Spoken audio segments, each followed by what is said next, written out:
Welcome to Real Life Counseling, a podcast by The Counseling Corner. I'm Ryan, and today we're kicking off a special two-part series called Healthy Holiday Habits. In part one, we're talking about something every couple feels this time of year: the stress, expectations, traditions, and emotional load that can strain even strong relationships, and how to build healthier habits that keep you connected instead of overwhelmed. Joining me today are two of our expert counselors, Dr. Ernie Reilly, licensed clinical social worker and founder of The Counseling Corner, and Michelle Buchanan, licensed mental health counselor and one of our amazing couples and family specialists. Michelle, thanks for joining me and Ernie today.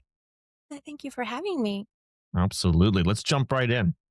So our first segment, I'm calling Holiday Opinions True or Trouble. I'm going to read a holiday opinion, a common one that I've heard or I've seen, or maybe even I hold myself. I won't tell you which ones. And then you can tell me whether that's true and okay, or if there might be some trouble or things to watch out for. So I'll read, and then I want to hear from both of you, if that's okay. Sound good? Sounds Sounds great. good. All right. So opinion number one: Christmas is meant to be magical. Hallmark movies are actually inspiration for reality. What do you think, Ooh, Michelle? might be some space for trouble there. Not really a holiday movie, is it? Most of us don't have video crews and people there with microphones. We are not going by a script. This is real life, and we're not characters in a movie, right? We've got so many moving parts each day and through the holidays too. So for trouble, realistic expectations is such a great approach to take during the holidays. Look for some great traditions that you and your family find meaningful, and know that along the way you're still people. Okay, Dr. Ernie, what do you think? Yeah, I would say definitely trouble. That's not a good idea. You know, if you're comparing your holiday to a Hallmark movie, you're always going to feel like you're failing, right? Those aren't real, right? That's just a movie, right? Just for fun, right? Real Christmas isn't really perfection. It's resilience, right? You know, real Christmas is you getting together. Sometimes the dinner gets burned and you laugh about it, or sometimes this happens and you joke about it, and next year you'll be joking about it, right? So that's not a Hallmark movie. That's real life, and real life is much more impressive than than a movie. Something I've noticed about a lot of the Christmas movies that people seem to gravitate toward the most anyway are the ones where things do go wrong. And then people Yeah. end up acknowledging reality and being able to enjoy it together. So yeah, Hallmark is a fun, I like a Instagram version of Christmas. Okay. Yeah. Number two, the holidays are about family, and an open door policy is always best. Again, I would say probably some trouble here. We want to open our door to our families and our friends, neighbors, any loved ones in our lives, but at the same time, be realistic with ourselves, realistic with honey, and also, look for healthy relationships, right? Healthy relationships, not just with honey, but with family members as well. It's going to include some boundaries and some understanding. We can't really be close to someone if they don't really know us. And a part of them knowing us is going to include some no's sometimes. So that might be some things for us to take a look at too, is being our sincere self with the people that we really want to care about. Hmm. Okay. Dr. Ernie? Yeah, so I would say definitely trouble, right? With that, if you made that it has to be. Some families that works great for, right? So it may not be trouble for some families.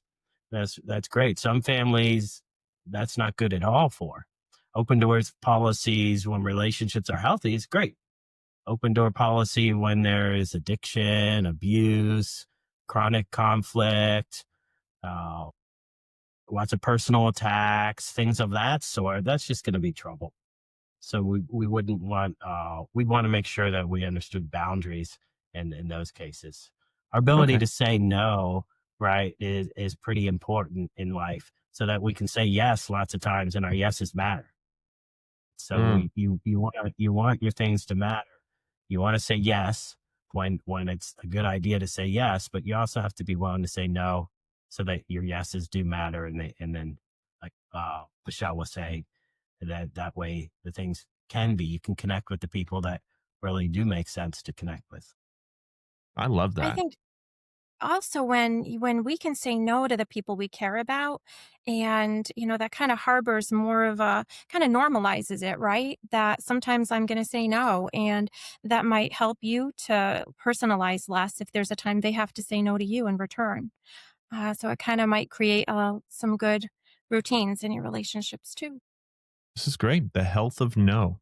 What a fun little micro segment. Mm, Thanks. Mhm. I just love that. Like, yes has more meaning when there are no's, and no's have more meaning when there's yes. They can't have meaning aside from each other. It's a necessary Yes, yin and sir. yang. Okay. Number three, my partner loves the holidays. That's me. So I let them do 90% of the planning. It's more their thing. 90%'s a lot. Yeah. I 90%'s agree. a lot. I don't know how much of a partnership that sounds like to me, Ryan. I think that each of us as partners have certain preferences in areas where we do shine, right? Hmm. Each partner is going to have their spaces where they shine so brightly, and it's just so sweet when you can see honey in those spaces and working on those tasks with joy or energy.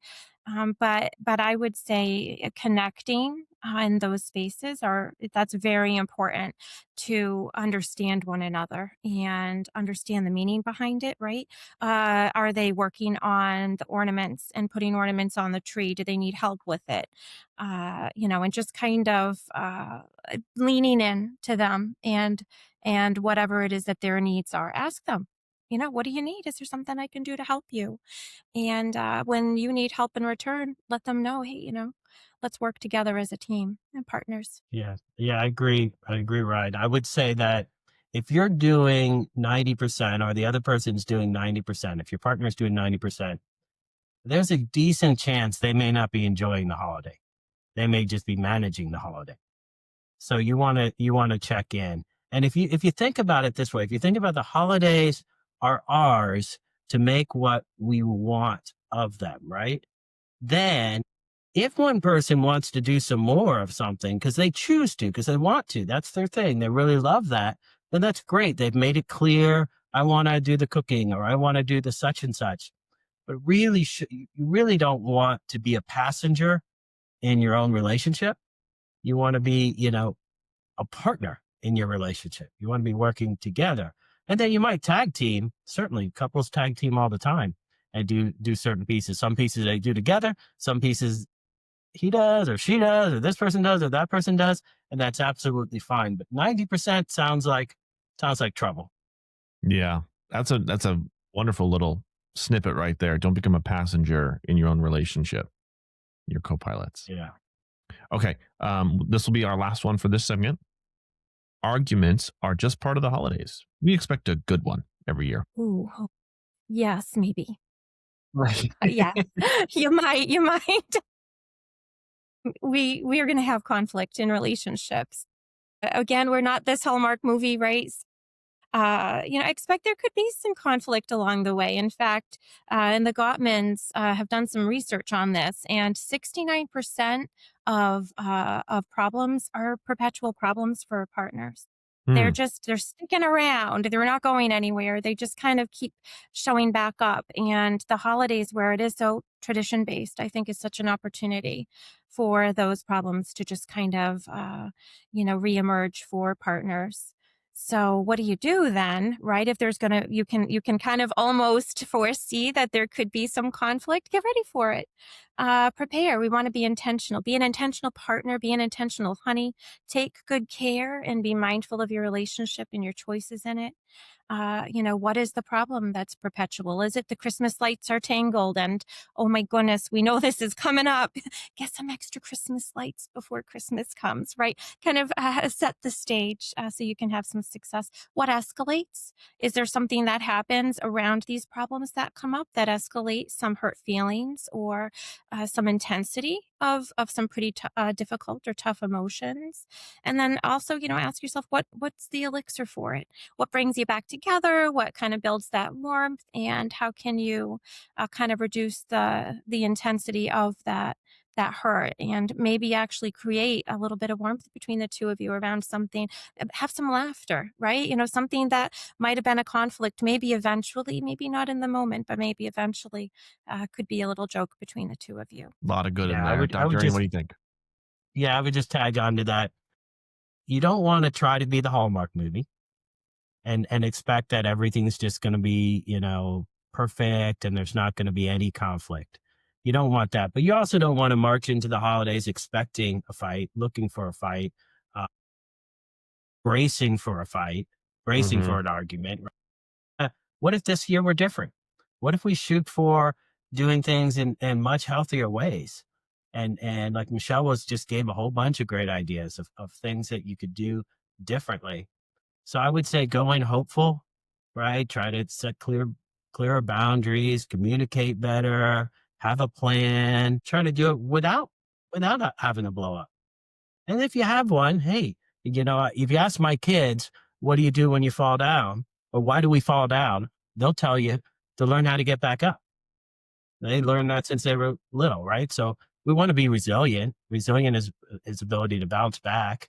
We want to have the ability to communicate about issues. And sometimes that could be tense, but let's not march into the holidays expecting an argument, but let's also not expect perfection. Like we're humans. We're going to have things that there's going to be tense moments and little pieces where we have to have some, maybe a serious discussion or something like that. Yeah.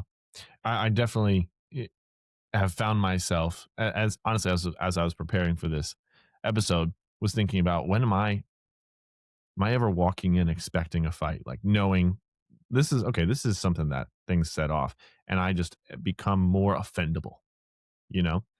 And Yeah. I think the holidays absolutely bring that to the table, especially when family, comes into the so if you can go in knowing where those buttons are and ready with I like that the elixir, right? What makes that feel better? Maybe get it on ahead of time. It can reduce it all together. So, all right, that was really fun. Thank you so much. Man, there was a lot of good in there. I wish we could spend more time on all of them, but we have a lot more to cover. So, I want to have some deeper dive questions that I'd love to hear your expert thoughts on. They will likely tag on to some of the stuff that we just talked about anyway. So, my first question is for you, Michelle, as a um, marriage and family therapist, what is the top relationship stressor you see couples running into during the holidays? And why does it catch people off guard? Well, really, the stressor is part of an underlying need for communication. I think really what ends up being a stressor for partners is not having that connection through really clear, warm communication, time with one another. They haven't maybe taken time to prioritize their relationship. They get busy, right? So people get busy around the holidays and start to tend to menus and gift buying and lists of cards and all of those things, which nice as they are, we need to talk to Honey about those things. So, I encourage partners to take time, have little check ins every day, communicate with each other just through warmth and sharing on a daily basis, and then maybe even a weekly meeting, just like a little check-in meeting to go through all of the details. We run our businesses that way, right? And we have meetings for things that matter. We can even write an agenda, take notes. I encourage my couples to take notes and write things down. Oftentimes, it can help us. Set an alarm or a reminder on your phone so you don't have to remember it. Make it easy. Why not make things easy on yourself or for Honey?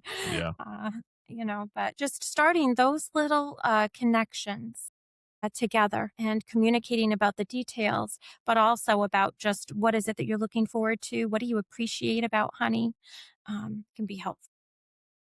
Michelle, what would you say you see the most in the communication patterns that tend to get worse? Like, like pursuer distancer, or like what sort of patterns do you see that tend to really get bad in the holiday seasons? sure. Well, sometimes people become defensive, right? And so when I see one of my partners kind of, they'll shut down and you just kind of, they'll become quiet, they'll leave, they'll walk away, they'll stop talking. They just kind of stop sharing with honey.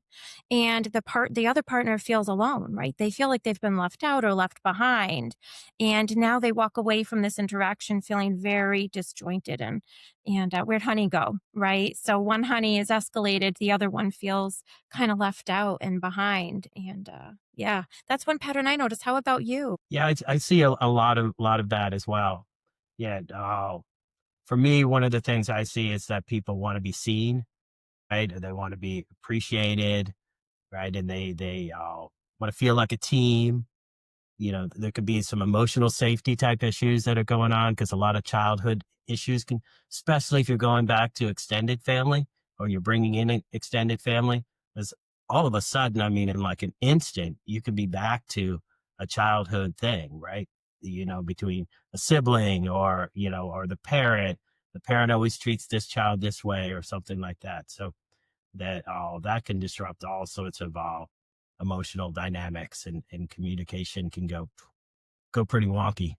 Yes, sure can. Well, that was fantastic. Thank you. I love watching experts talk to experts because it gets such an insight into, the what's really going on in the minds of counselors and helps us see ourselves a lot better. So I want to jump into segment three. I want to get more of your reactions to real holiday marriage scenarios um, that I've either experienced personally or my friends and family have. I'd love to get your perspectives on those things as you hear them. So the first scenario um, is that we argue every year about splitting time between families. Both of our families have holiday traditions.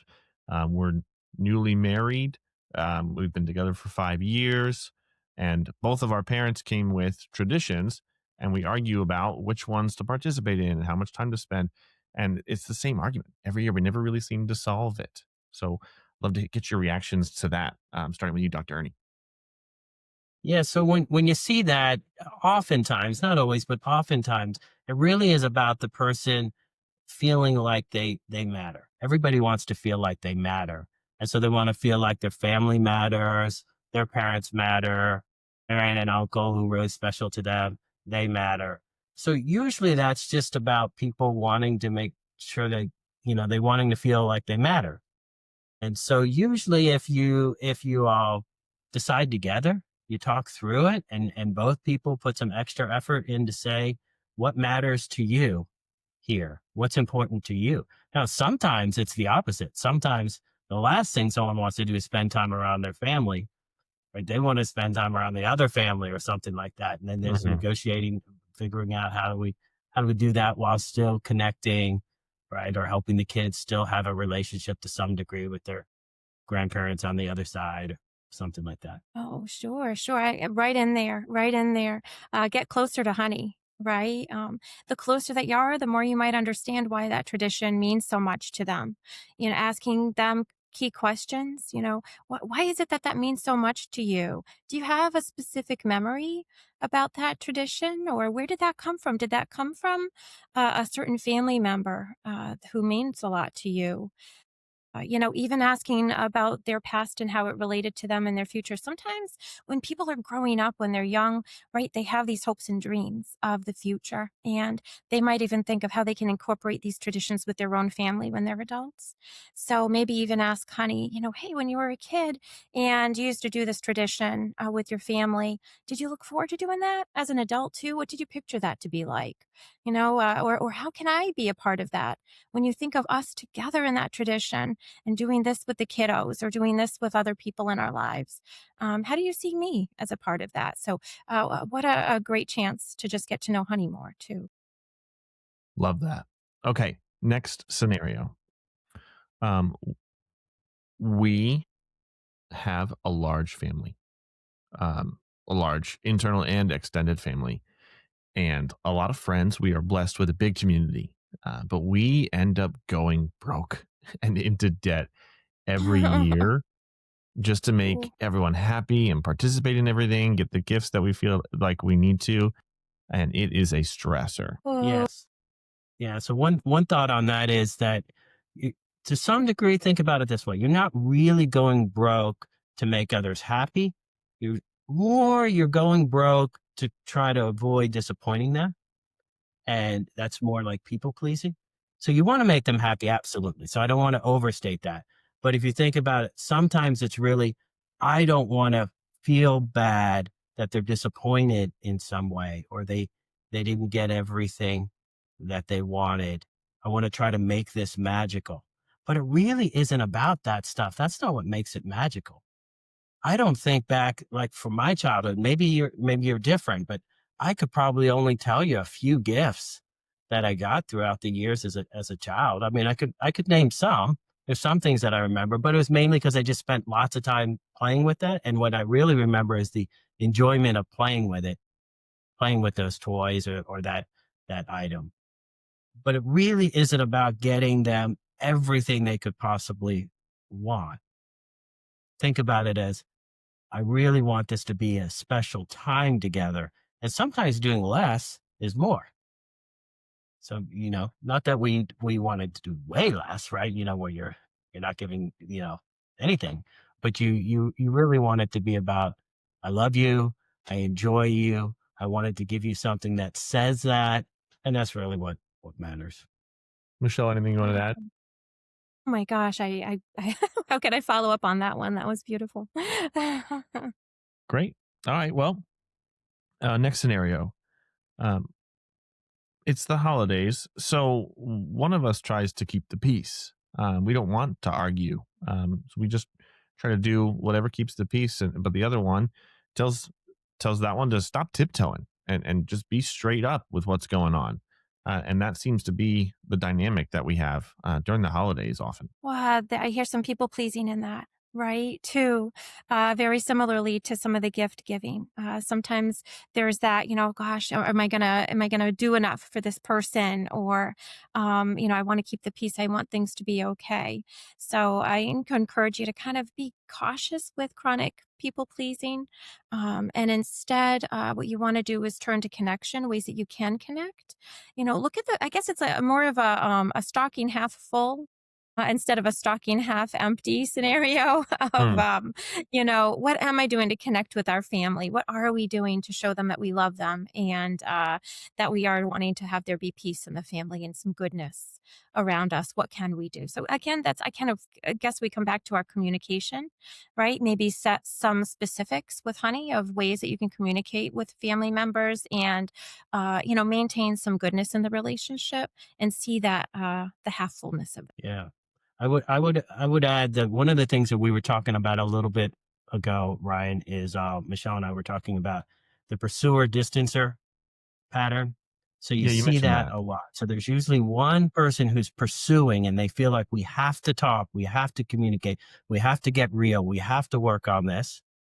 And the reason they're doing that is because they want the relationship to be healthy and work and to solve things and such, right? They want it to go well. The distancer, though, is avoiding that for almost the same reason. I Same don't reason. want it to go badly. It's just the flip. It's the flip version of it. So one, I want it to go well. We need to work on this to go well. The other one is fearful it's going to go badly. So they're avoiding. So you get the distancer and the pursuer and the distancer. So in that question, I hear a little bit of that as well. Sometimes it can be, let's just talk about this. And it can be like, let's be careful Hmm. about this. And both people are right. They're both also kind of wrong, but they're both right. Sure. So if they understand, hey, we can talk about stuff, we can work through stuff, and we can also pause when we need to.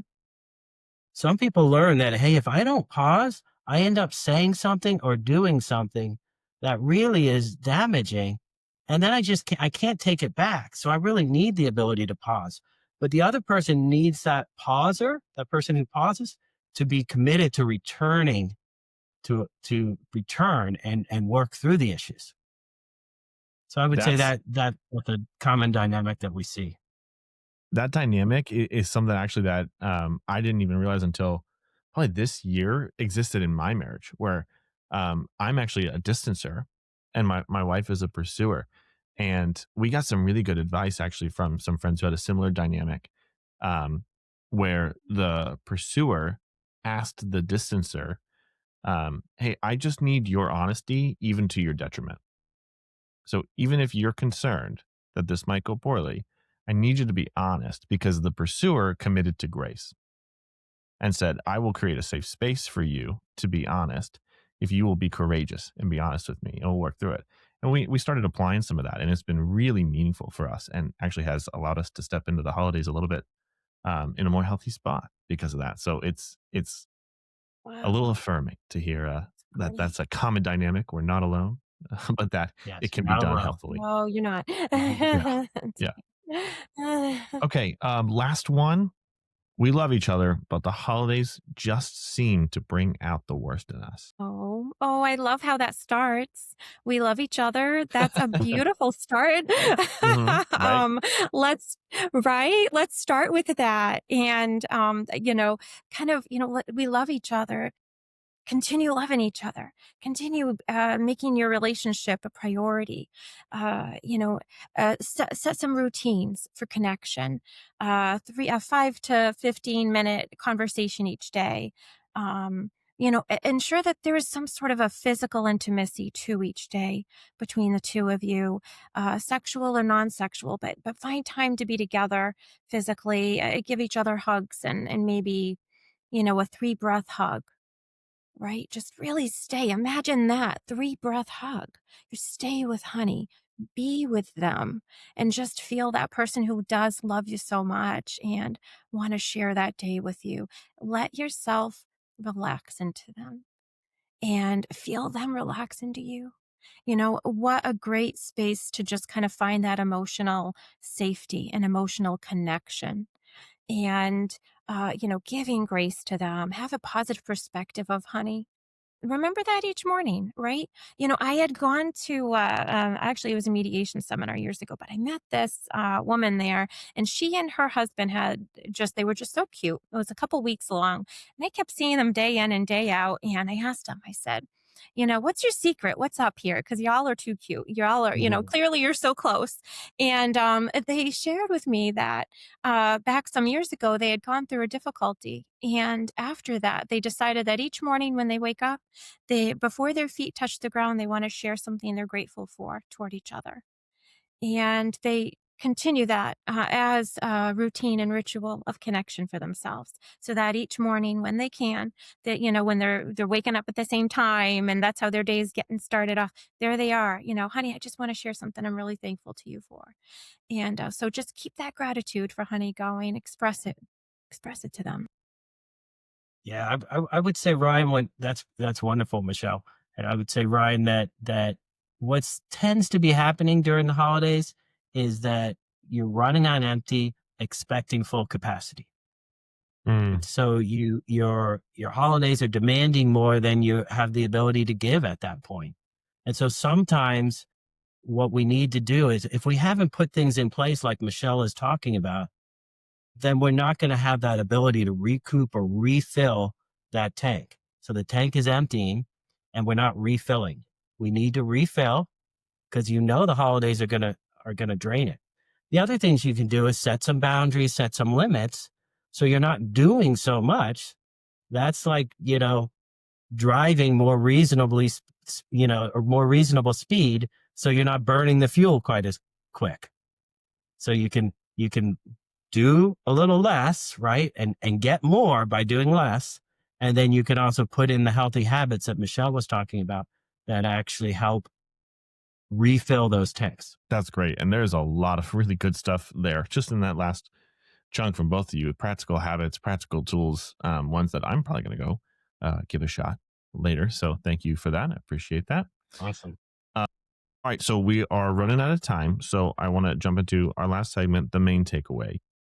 I want each of you to just give one idea. So if a couple listening today could just take one idea from today to either hold as a truth in their heart or a new habit that they absolutely must do, what would you want that one thing to be? And Michelle, we'll start with you. I have a long list of them, but one, I guess, Yep. would be to create shared meaning. create one tradition or, one experience with honey that you set out to want to remember. Focus on them, put down the phone, turn off the TV, guards on the eyes, right? I'm just here with you, honey. And I'm just going to pay attention to you. Flirt, be silly, talk. Don't forget to be lively and enjoy life with each other, right? You're going to be there for a long time with honey. You might as well enjoy it.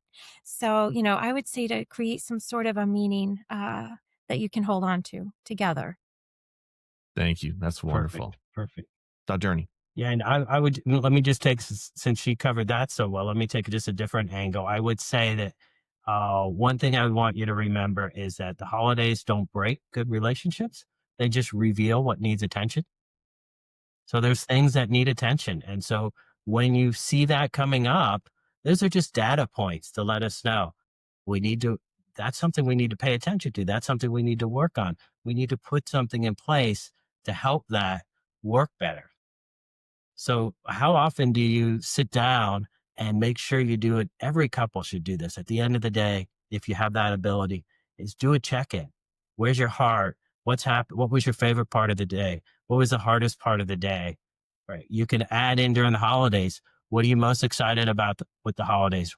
Where you feeling the burn? Right. What can I help with? What could we do on a 1 to 10 scale? Where are you? What could we do to make that 1 or 2 notches better? What would it look like if it was really good? Those are great questions to ask at the end of the day. So during the holidays, if you're seeing tension, just see it as, oh, okay, those are data points to let us know these are things that we can do things about. And sometimes that might mean going in and getting couples counseling, family counseling. Sometimes that might mean just putting a few interventions in place just to help relieve the pressure or help you connect. That's what I would say. Great. All right. Well, thank you so much. Let me talk to our listeners real quick. I just want to say thank you for joining us for part 1 of Healthy Habits. If you want guidance or support navigating this season as a couple, you can visit us at counselingcorner.net or give us a call to schedule with Dr. Reilly or Michelle directly and take on what these holidays have for you. There's lots of goodness that can come in your relationship from doing the work together in the season. Be sure to listen to part 2, though, where we talk about healthy holiday habits for families, helping kids, parents, and households thrive in the season together. Thanks so much for listening. Subscribe wherever you listen. We're on Apple, Spotify, YouTube, or anywhere you get your podcasts. And be sure to follow us on social media or share this episode with a couple who is going through it, perhaps this holiday season, but they don't have to go through it alone. You can support them. We can support them. And together we can all have a good holiday. So thank you, Dr. Ernie. Thank you, Michelle. It was good to talk to you. I'll see you on the next episode. All right. Thank you, so Ryan. much, Ryan.